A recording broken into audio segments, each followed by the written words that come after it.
Mayong adlaw mga kasaging na napunta na rin no sa ato ang daily routine nga sige lang agto farm kaya mao man ato ang panginabuhian.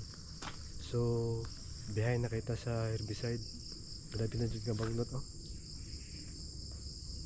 Nalanday ko'y gusto to bagon kay naay nag-comment nga pila daw ka weeks ning kardaba.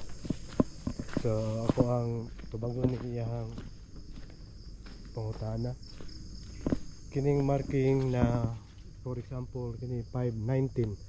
So kining 519 mo ni ang pagbag niya.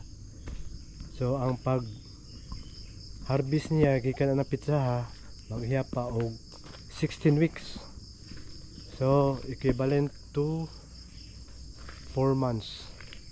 Dugay jud ni kadaba guys. Una nga kailangan din siya taas og pasensya. Dugay pa ka-harvest sa 1 year.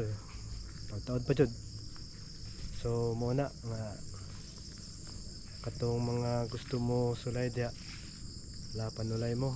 O amping sa tanan no kay sige lag ulan jud.